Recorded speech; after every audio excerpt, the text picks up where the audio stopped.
Good evening and welcome to another edition of the Wright Experience. I'm Dr. William T. Wright Jr., the founder and host of this show.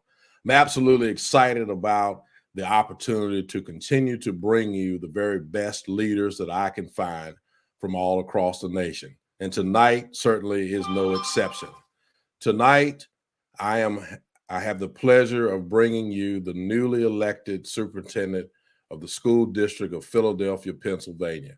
He's been doing some amazing work in the state of North Carolina and has been fortunate enough to get the opportunity to do that work in the large city of Philadelphia, one of the largest school districts in our nation. My guest tonight is Dr. Tony B. Watlington. On April 1st, 2022, Dr. Watlington was announced as the new superintendent of the school district of Philadelphia, with a start date scheduled for June 16, 2022. Since January of 2021, Dr. Watlington has served as superintendent of Rowan Salisbury Schools, North Carolina's only renewal school district, which serves over 18,000 students and families in grades pre-K through 12. The Rowan Salisbury School District has a history of innovation, including being the first district in the state of North Carolina to implement a large K-12 one-to-one device program providing Apple devices to all children for use at home and school. As highlighted by NBC Nightly News in January of 2022, Rowan Salisbury School District served as a national model for educating students during the COVID-19 pandemic.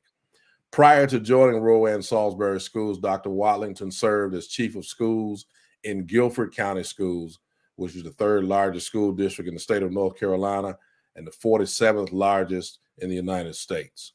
Dr. Watlington is a collaborative, results-oriented leader focused on improving systems that lead to an extraordinary education for every student every day.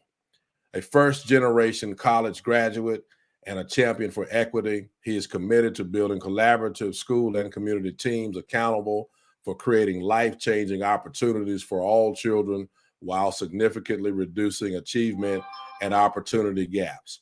A native of Fort Dix, New Jersey, and the youngest of 7 children, Dr. Watlington attended school in Harnett County, North Carolina, which I did not know until preparing for this show. He also spent summers and holidays in Willingboro, New Jersey. He received his undergraduate degree in history education from North Carolina A&T State University. We'll cover that later. A Master of Arts in American Political History from the Ohio State University, a Master of School Administration, and a Doctor of Educational Leadership from UNC Chapel Hill, where he was a North Carolina Principal Fellow. He also holds training certificates from Harvard and Yale universities and is a member of the Howard University National Urban Superintendents Academy, sponsored by the American Association of School Administrators. Dr. Watlington began his career as a history teacher in Guilford County, North Carolina in 1994, and he was named District Teacher of the Year in 1998. A life member of Alpha Phi Alpha fraternity, thank goodness for that. Dr. Watlington was also honored as the North Carolina PTA Administrator of the Year in 2014. He received the Community and Schools Champions Cup and Business Leaders Mover and Shakers Award, and he also serves on numerous boards, including the Board of Directors for the North Carolina Public School Forum. And at this time, I'd like to welcome my fraternity brother, Dr. Tony Watlington Sr. Welcome to the Wright Experience, sir. Thank you, Dr. Wright. Good to be here. So it's certainly a pleasure to get you here, and I want to start off by congratulating you on that new opportunity that awaits you back in the northeastern part of the United States, near your home, back to serve as superintendent now of the school district of Philadelphia. Certainly, congratulations are in order to you, and look forward to hearing more about that work that's ahead tonight. So certainly, Dr. Watlington, I'd like to start off by getting you to talk to us a little bit about kind of a twofold introductory question, where you'll tell us a little bit about what's been going on and what is going on in Rowan Salisbury, and then a little bit about this new opportunity and what you're looking forward to accomplishing in the school district of Philadelphia. All right. Well, Dr. Wright, first let me just say I'm honored to be here. I've watched your show many times, and I'm just honored to be one of those distinguished guests. Oh, wow. Well, thank you for that plug. I appreciate that. Tell everybody you know. I sure will. So thank you. So glad to spend time with my alpha brother and my superintendent brother. There you go. We've been following the good work you've been doing down in northeastern North Carolina and Hertford County as well. So since December 2020, I've had the good fortune, and Dr. Wright, as you know, to serve as superintendent in Rowan, Salisbury schools. And people always ask me, what does it mean to be the only renewal school district in the state? And a few years ago, the state legislature decided that that would have a waiver from state rules to see if we could get better faster and to narrow those gaps between high performing and lower than if we did not have those flexibilities. So those flexibilities come in four big buckets in the area of budget, curriculum, school calendars, and personnel hiring decisions. And so the district is focused not only on trying to improve academic performance, but trying to develop the whole child. I came and followed Dr. Lynn Moody, who first started this renewal work, to try to figure out how do we educate the whole child in the areas of academic skills, interpersonal skills, and unique life goals. And we feel like we've made some good traction since that time. We were able to improve our state literacy ranking for third grade reading during that time. So Rowan Salisbury Schools continues to do a lot of really good pioneering work as a renewal school district. And my hat's off to Jason Gardner, who will serve as interim superintendent until a new superintendent is found or selected by that board.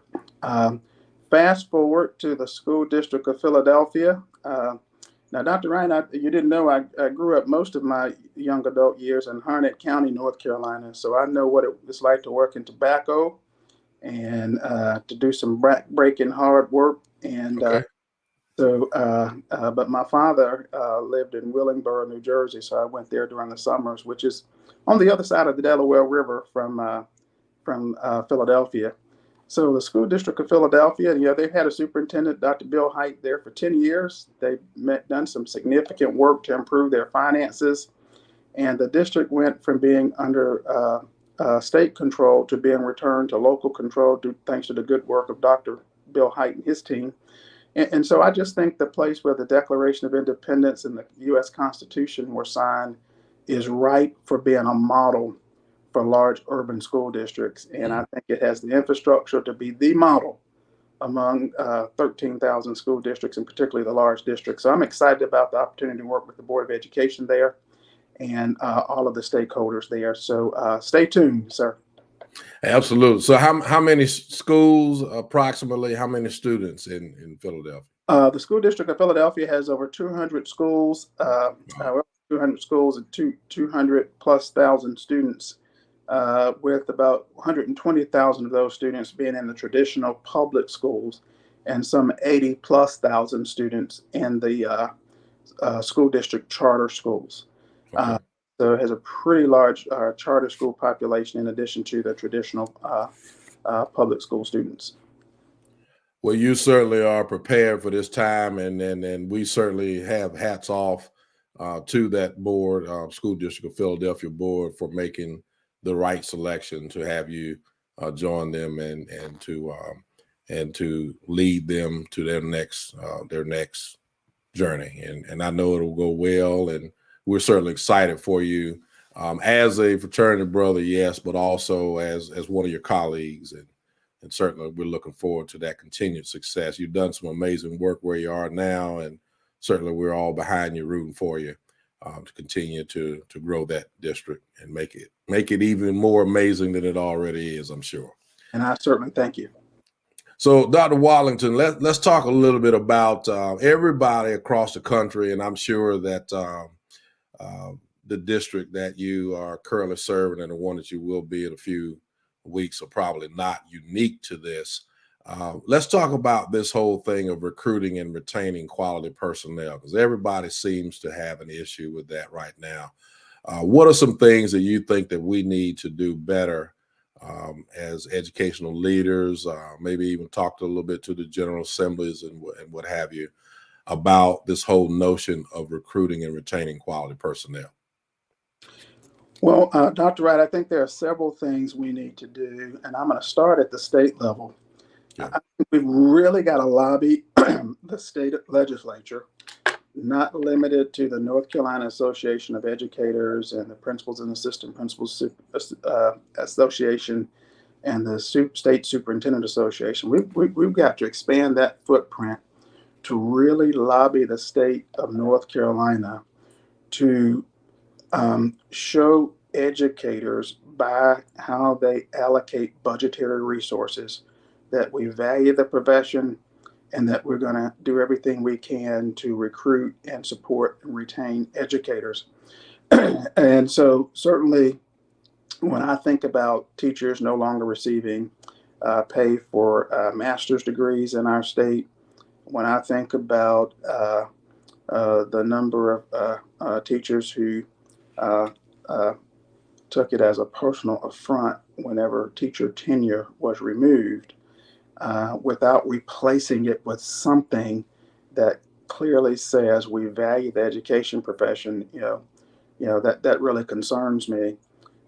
You know as well as I do as a superintendent that the number of young people going into public and private institutions to become teachers is doing this consistently. Exactly. That's right.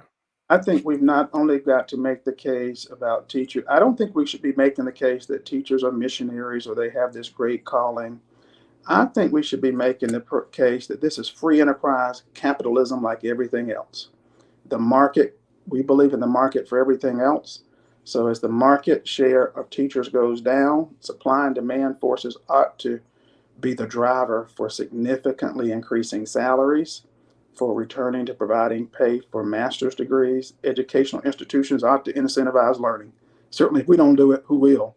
That's right. And beyond the state level, I think at the local district level, all of us are working hard to expand our footprint to go after and recruit those teachers in the predominantly white institutions and to knock on every door at every historically black college and university, to include the North Carolina Agricultural and Technical State University and others. I think we've got to make the case, and we've got to talk up teaching, and not when people say, "Well, I want to be a teacher," not say things like, well, "Why do you want to do that?" We've got to be more aggressive with that narrative, and I also think we've got to redouble our efforts to build pipelines. To get paraprofessionals in our school districts who get scholarships and not wait for the state teaching fellows scholarships, but work with our local boards and business partners to create our own internal scholarship opportunities for our young people who will go to one of those fine institutions, get their college degree, and then agree to come back to teach for no less than 3 to 4 years in a school district. And we've got to be really creative because the people who we're trying to recruit now have a lot of options, a lot of opportunities, and we've got to speak their language and make sure they have good housing in some parts of the state and make sure that they have opportunities to be a part of a community with other young educators. And then we've got to also go after those people who are leaving industry and other occupations where they might be interested in having a second career as a teacher. I've seen a lot of good teachers like that in Rowan and Salisbury schools because we've been able to remove some of the red tape and hire people who are not traditionally certified teachers. And then that's some of those flexibilities that have been afforded your district for making that leap into that renewal school district. Is that right? Yes, sir. We've hired over 86 teachers during Lynn Moody's tenure in mine, and she was there much longer than I've been in the district. But and we're beginning to study the impact of those 86 teachers who were not traditional teachers. The key we're finding is to provide meaningful and individualized, differentiated professional development to make sure that teachers not only have a good command of classroom management, they have a good command of their subject matter, and they also need professional development and how to have very engaging pedagogical skills so that they can keep students engaged. Right. Absolutely key. And one of the things that I've started to campaign on, not that I'm running for office or anything, but I'm gonna toot this horn for a while, my brother. I'll just say it that way. We talk and have been talking for quite some time about investing in education, which is what we should do. We've talked about that, but generally, especially when you talk to legislators, when they say that they're talking about infrastructure, buildings, and equipment that goes in the building, I want to change that narrative to include investing in educators, the people that do the work. That's where the investment has to be moving forward. Because let's face it, $35,000 for an entry-level teacher, that makes you competitive with folks who don't have to have a degree to do the work that they do. We've got to figure out a way to invest in those that serve our children before it's too late, to be honest with you. And so, and that's. I could not agree with you more. Yes, sir. Yeah. So we got to get to that point for sure. I do think, Dr. Wright, and I wonder what you think about this. It seems like sometimes it's easier for people to focus on just the brick and mortar. That's right. That's right. The new school building. That's right. And we don't think about all those educators who are not in brand new schools. And quite frankly, some are not 21st century learning facilities, and those educators work hard every day. And I could not agree with you more about investing in educators. So that's moving forward. That's just, we're going to have to ante up, because right now we're losing the battle. We are losing some amazing people because they've got to feed their families, and that's we just got to work on that. We need Dr. Wright, help in that area. I think you've hit on such a key point, and I will gladly work across state lines to join you in that crusade, sir. Yes, sir. I appreciate that. In fact, I think you're so on the right track that I'll just say, when I was a history teacher, and still a history buff, and I'm a teacher at heart. We talk about the threats to national security, and we typically think about places in the Middle East, North Korea, right. About what's happening in Eastern Europe, and I'm convinced the older I get, the more I stay in public education, our number one threat to national security in these United States, our number one threat is the significantly declining number of people who are going into teaching in particular, such that we had literally hundreds of vacancies across the state on the first school. And I'm just mesmerized that it doesn't get more attention in the press, and that we don't talk about it as a national security concern, because I think it is that. It's a national security crisis in this country. Yeah, it absolutely is, and it's becoming critical mass. I mean, we're having trouble. Teacher shortages have been an issue in rural districts for years, but now it's all across the state. And it's now affecting our, what I call, indirect instruction jobs as well. Those cafeteria workers, and we're having trouble keeping bus mechanics, for instance. So we just got to get some investment into educators, and I do mean those that are in the classroom every day, but also that are serving our children in other ways. So let's move on to another topic that is a hot button topic for us right now, this whole thing around social emotional learning. How do we continue to address the increased need for social emotional learning solutions for our students and grown folks, actually, in our case? Well, Dr. Wright, I think that's a really good question. And I'll start by saying that I've been really interested in what the national polls have been saying for years. Sure. Since the early 1980s, when we had that A Nation at Risk report to come out under the Reagan administration that says that, we're falling behind other countries in terms of student test scores and academic achievement based on different assessments. There's this hard push to really invest in STEM, to invest in making sure that our kids read at the levels they need to. And I think while all those were good efforts, I think somehow we missed the mark, because what we also found from national polling is that when Americans were asked, and I don't have the exact numbers in front of me, but when Americans were asked, which do you prefer? Schools focus on absolute achievement or focus on the social and emotional needs of young people and the issues that they experience in their daily lives. And there was, the poll showed that Americans wanted that focus overwhelmingly on hardcore achievement and Mhm. not quote unquote soft stuff, not the fluff, not the feel good. And then you ask yourself, well, what do we want for our own children? I have three sons I raised, who are with the youngest being 17 and a half. And I Mhm. certainly wouldn't want my children to just focus just on academic attainment. I think Right. it's a balance between both. And I know firsthand from having worked in two school districts, Guilford County and Rowan and Salisbury schools during the pandemic. The pandemic just exacerbated That's right. the ills, concerns, the needs of many of our young people, and quite frankly, of our adults. That's And right. consider how the suicide rates went up, the number of kids being treated and adults being treated for depression, for anxiety, and the like.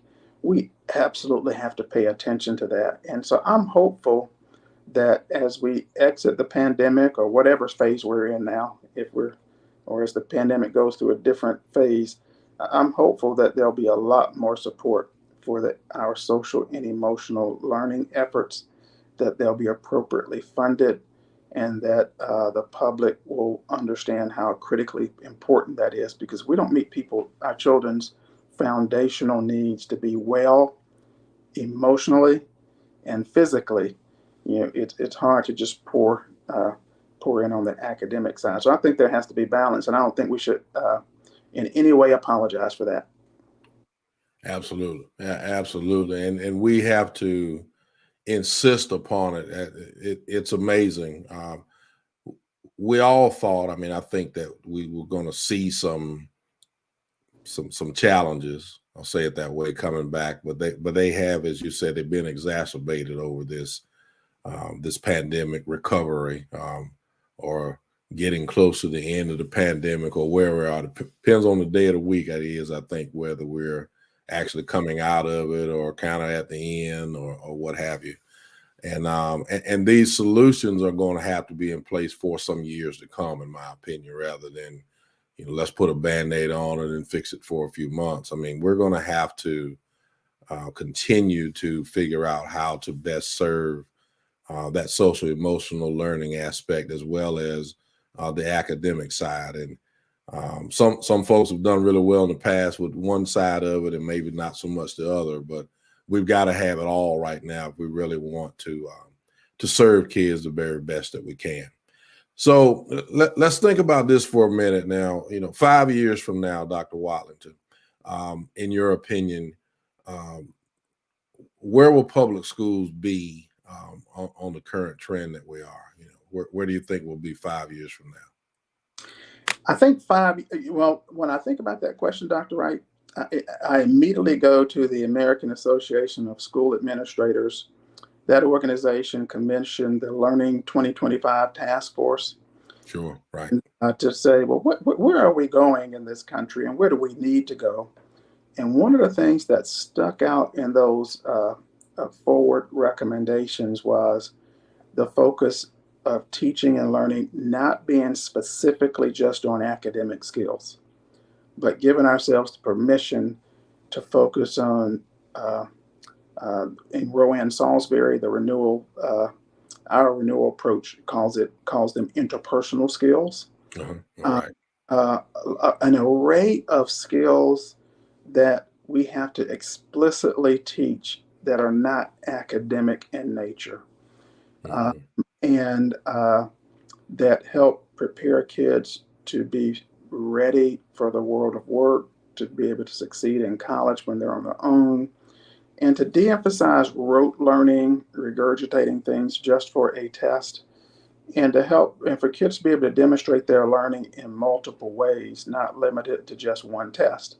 Now, I'm also clear in my thinking that I don't think tests are going away, but I think we're going to move to a system of multiple measures of student performance, not limited to just one pencil paper multiple choice test. And we won't be, and we'll have the courage to move in that direction and not feel like somehow that's decreasing rigor, or that somehow not making us competitive with the rest of the world. As we move in that direction, I think that's going to absolutely, if we affirm our diversity in the process, I think it will give us a competitive edge on the world stage. In fact, Dr. Watlington, that's $100,000 response. And in fact, that is so much what happens in practically every other profession in the world. You know, if I'm on the manufacturing floor, if I'm a banker, if I'm, I may be tested, I may have to complete a written test like we're talking about now, but there are multiple measures of assessing performance and approving performance in just about every other profession other than the education field and in the classroom, which is kind of counterproductive at times, in my opinion. We don't need to get rid of testing. I'm not certainly saying that, but to have multiple measures, as you stated, I think is so critical and key. So I think we do need to get rid of, though, is this excessive attention to kill and drill. There you go. Yes. Absolutely. It takes out the creativity for Right. students. It takes out the academic integrity and academic freedom sometimes for really great teachers. It stifles innovation. And so there's more than one way to skin a cat, is my grandmother used to say. And uh, and school classrooms ought to be places that are joyful learning places. And anytime I walk into a school, and from spring break, whether it's in March or April, until the end of the year, if all kids are doing is, bubbling in some practice end of course test exams, that's not a good thing. Yeah, We, we, absolutely. we want to have some authentic learning occurring. And again, I'm not anti-testing, because we've made some improvement in Rowan and Salisbury in that area, but we're trying to do it in a different way. Right. Right. And just the other day, I'm in a classroom, and first thing teacher says, "I'm trying to get these children ready for the test." Not right, I guess because that was supposed to be the politically correct thing to say. And I said, we've got to be in the business of facilitating learning. And she nodded her head, yes, sir, and that kind of thing. So it's amazing. Sometimes I think we spend an inordinate amount of time the last month of school or whatever time we take just preparing for one day of being bubbled, and that's because of the way the system has been set up. You're absolutely right with that. So let's shift gears a little bit. We know, because we've been in the profession for a while, that we need to continue to grow and cultivate leaders that will be forthcoming in the profession. So if you could speak to some advice that you might give to a person who is considering the education profession as a whole, and then, of course, educational leadership, what advice would you give them? I would say, as we seek to grow and cultivate leaders, I think it's really important for people to know their why. Why Sure. are you motivated to do this work? And the why can't be just because I'm organized or I'm passionate. Although passion is really important, I often hear people say, "Well, I'm really organized, so I'd be a good teacher," or I've got some good pedagogical skills, so I taught my younger brothers and sisters and that kind of thing." I think you've got to be really mission driven about um, what's your approach to providing life changing opportunities and outcomes that some children will absolutely not get except for a great teacher. So knowing our why, and being really deeply convicted, it just cannot be a job. Um, Right. so even when we are struggling to fill our classrooms, I think we make a mistake if we rushed to just hire people who aren't deeply driven by their why they want to be an educator and what they think about the role that they will play, because that why really will sustain you in those Right.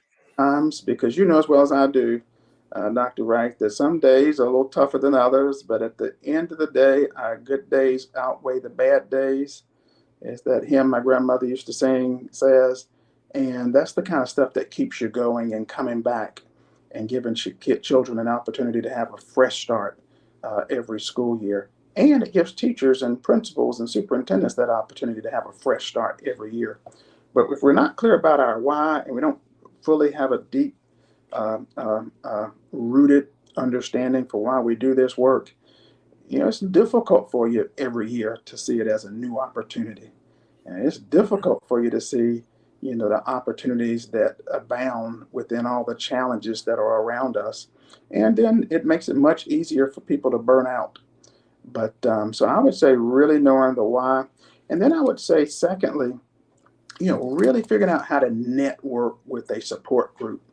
I've turned to brother Dr. Tony Jackson, Superintendent Dr. Tony Jackson, say that in every speech he gives, and it makes me think about it too. To what extent are we networking with each other? Right. How do we just pick up the phone and call each other, say how you doing, and what can and to just connect even outside of work? I think that's important for teachers, principals, other paraprofessionals, and superintendents as well. So those are two or three things I would say, as we seek to grow and cultivate leaders. I always use as an example when I first went to be superintendent in South Carolina. There were some superintendents that reached out to me my first week on the job and insisted that I be a part of their weekly calls and things of that nature.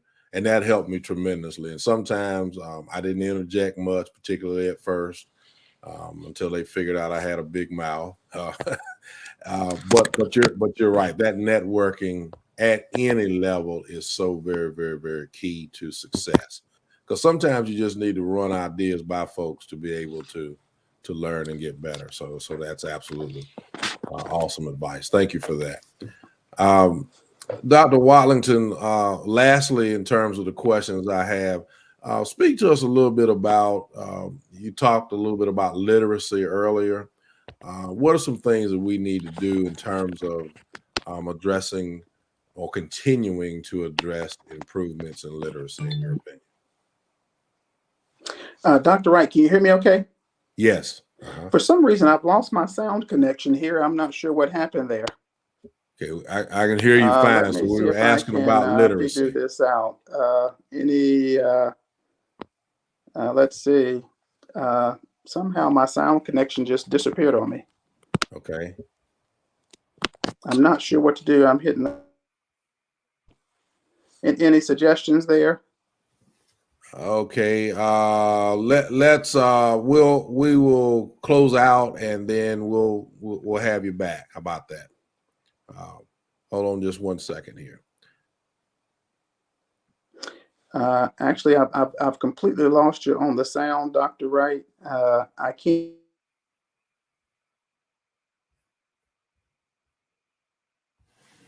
My guest next week on the Wright Experience will be Ms. Lisa Thomas. Ms. Thomas is a representative for Scholastic Achievement, and we will have her on the show. Looking forward to learning a lot more about literacy and how we can continue to improve literacy in school districts throughout the United States. I want to thank you all for watching the Wright Experience and being a part of our show and all that we do. And we certainly thank our guest, Dr. Watlington, for being a part of what we're doing. Dr. Watlington, we're looking forward once you get to Philadelphia and get settled in. We certainly want to invite you back on the show and have you talk to us about the wonderful experiences that are going on there. So we'll set a date up, give you a few months to get in there and really get settled. And then we're looking forward to having you back on the Wright Experience at a later date, as long as you're willing to do so. How about that? Thank you for having me, Dr. Wright. All right. Thank you. And to the Wright Experience audience, thank you and have a good evening.